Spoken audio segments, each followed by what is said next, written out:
సహాయం అందించకపోతే త్వరలో మూడో ప్రపంచ యుద్ధం వస్తుందని ఉక్రెయిన్ ప్రధాని షిహాల్ అన్నారు. రష్యాతో జరుగుతున్న యుద్ధంలో ఉక్రెయిన్ ఓడిపోతే ప్రపంచ భద్రతకే ముప్పు వాటిల్తుందంటూ కీలక వ్యాఖ్యలు చేశారు. మరోవైపు సైన్యాన్ని కోల్పోతున్న ఉక్రెయిన్ పట్టు విడవకుండా యుద్ధాన్ని కొనసాగిస్తుంది. తాజాగా రష్యాకు చెందిన లాంగ్ రేంజ్ బాంబర్ను కూల్చేసింది. దీంతో ఎన్నో నెలలుగా తమ ప్రాంతాలపై దాడులు చేస్తున్న రష్యాను ఉక్రెయిన్ కట్టడి చేసినట్టయింది.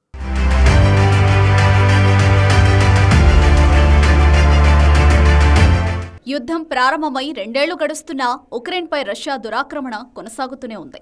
ఇప్పటికే వేల మంది ప్రాణాలు కోల్పోగా లక్షలాది మంది నిరాశ్రయులయ్యారు. అయినా రష్యా ఏమాత్రం వెనక్కి తగ్గడం లేదు.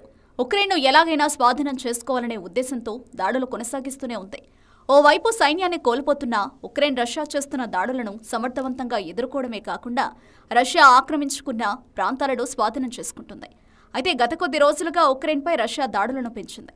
తాజాగా రష్యా ఉక్రెయిన్ యుద్ధంపై ఉక్రెయిన్ ప్రధాని షిహాల్ కీలక వ్యాఖ్యలు చేశారు. రష్యా చేతిలో తాము ఓడిపోతే మూడో ప్రపంచ యుద్ధం తప్పదన్నారు. గత కొంతకాలంగా పెండింగ్లో ఉన్న $100 కోట్ల సైనిక సహాయం అందించాలంటూ ఆయన యుఎస్ కాంగ్రెస్ను కోరారు. ప్రస్తుతం అమెరికా పర్యటనలో ఉన్న షిహాల్ పలువురు రాజకీయ నాయకులతో భేటీ అవుతున్నారు. కొందరు రిపబ్లికన్లు ఈ సహాయాన్ని వ్యతిరేకిస్తుండటంతో అమెరికాలోని ప్రతినిధుల సభలో ఈ బిల్లు పెండింగ్లో ఉండిపోయింది. ప్రస్తుతం ఉక్రెయిన్ను రక్షించుకోకపోతే ప్రపంచవ్యాప్తంగా గ్లోబల్ సెక్యూరిటీ సిస్టమ్ పూర్తిగా దెబ్బతింటుందన్నారు.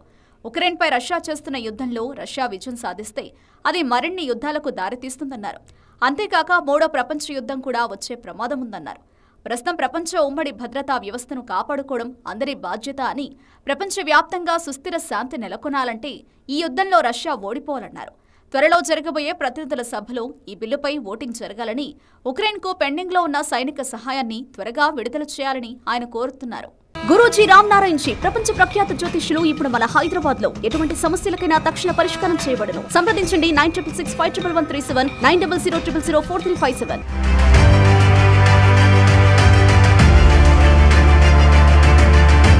తాజాగా ఉక్రెయిన్ అధ్యక్షుడు వొలోదిమిర్ జెలెన్స్కీ హత్యకు కుట్ర పన్నిన ఒక వ్యక్తిని పోలాండ్లో అరెస్టు చేశారు. రష్యా ఇంటెలిజెన్స్ సర్వీస్ తరపున కుట్ర పన్నినట్లు అనుమానిస్తున్న ఒక వ్యక్తిని అరెస్టు చేసినట్లు పోలాండ్ ఉక్రెయిన్ ప్రాసిక్యూటర్లు తెలిపారు. పావెల్ కే అని పోలాండ్ జాతీయుడు రష్యన్ మిలిటరీ ఇంటెలిజెన్స్కి సమాచారం అందించారని, జెలెన్స్కీని హత్య చేయడానికి ప్లాన్ చేశాడని, ఇందుకు రష్యా ప్రత్యేక దళాలు సాయం చేసినట్లు నిందితుడిపై ఆరోపణలున్నాయి. రష్యన్ ఫెడరేషన్ మిలిటరీ ఇంటెలిజెన్స్ సర్వీసెస్తో తాను పనిచేయడంతో పాటు ఉక్రెయిన్ యుద్ధంలో నేరుగా పాల్గొన్న రష్యన్ పౌరులతో ఇతడికి సంబంధాలు ఉన్నట్లు అనుమానిస్తున్నారు. అనుమానితుడు పోలాండ్లోని జిసియోంకా విమానాశ్రయంలోని భద్రతా వివరాలను సేకరించి రష్యాకు అందించినట్లు తెలుస్తోంది.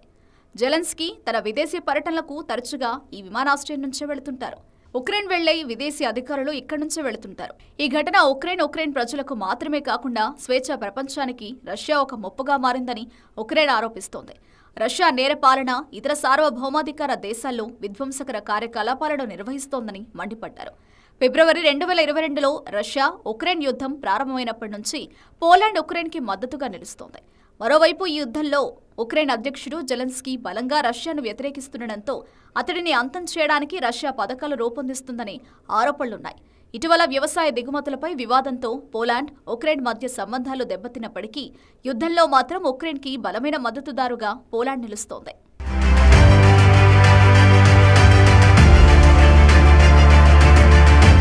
మరోవైపు ఆయుధాలు లేక ఉక్రెయిన్ ఇబ్బందులు పడుతోంది. ఈ నేపథ్యంలో ఉక్రెయిన్ కీలక ప్రకటన చేసింది. యుద్ధం ప్రారంభమైన ఇన్నేళ్లకు రష్యాకు చెందిన ఓ లాంగ్ రేంజ్ వ్యూహాత్మక బాంబర్ను కూల్చివేసినట్లు తెలిపింది. ఉక్రెయిన్ తామే బాంబర్ను కూల్చేశామని చెప్పడాన్ని పుతిన్ ప్రభుత్వం ఖండించింది. సాంకేతిక లోపం కారణంగానే అది స్టావ్రోపోల్లోని నిర్మానుష్య ప్రాంతంలో కూలిపోయిందని తెలిపింది. గగనతల నిఘా వ్యవస్థ సహకారంతో యాంటీ ఎయిర్క్రాఫ్ట్ క్షిపణులు, మాస్కోకు చెందిన Tu-22M3 దీర్ఘశ్రేణి వ్యూహాత్మక బాంబర్ను కూల్చేశాయని ఉక్రెయిన్ తెలిపింది. తమ నగరాలపైకి దాడి చేయడానికి రష్యా ఉపయోగించే బాంబర్ను తమ వైమానిక దళం కూల్చివేసిందని ఉక్రెయిన్ అధికారులు ప్రకటించారు. అయితే ప్రమాదానికి గురైన విమానంలో 4 సిబ్బంది ఉన్నారు. అయితే వారిలో ఒకరు కనిపించడం లేదని అన్వేషణ కొనసాగిస్తున్నట్టు రష్యా తెలిపింది. మిగిలిన వారంతా బ్రతికే ఉన్నారని, ఆసుపత్రికి తరలించామని మొదట రష్యా వర్గాలు తెలిపాయి. అయితే ఈ ఘటనలో ఒకరు మరణించారని తెలుస్తోంది. Tu-22M3 విమానం యుద్ధ ఆపరేషన్ను నిర్వహించి బేస్ ఏరోడ్రోమ్కి తిరిగి వస్తుండగా స్టావ్రోపోల్ ప్రాంతంలో కూలిపోయిందని రష్యా రక్షణ మంత్రిత్వ శాఖ తెలిపింది. విమానం కూలిపోతున్న ఓ వీడియోను ఉక్రెయిన్ ఎక్స్లో పోస్టు చేసింది. ఉక్రెయిన్తో పోలిస్తే రష్యా వాయుసేన శక్తివంతమైంది. అయితే పాశ్చాత్య దేశాలు సమకూరుస్తున్న క్షిపణి వ్యవస్థలతో ఉక్రెయిన్ రష్యాకు సవాల్ విసురుతోంది. గతంలో అనేక సందర్భాల్లో ఆ దేశ యుద్ధ విమానాలను కూల్చేసింది. జనవరిలో యుద్ధ ఖైదీలను తరలిస్తున్న రష్యా సైనిక రవాణా విమానాన్ని కూల్చేసినట్లు ఆరోపణలున్నాయి. తాజాగా రష్యా 22 క్షిపణులు, 14 డ్రోన్లను ప్రయోగించగా 15 క్షిపణులు, అన్ని డ్రోన్లను కూల్చేసినట్లు ఉక్రెయిన్ తెలిపింది.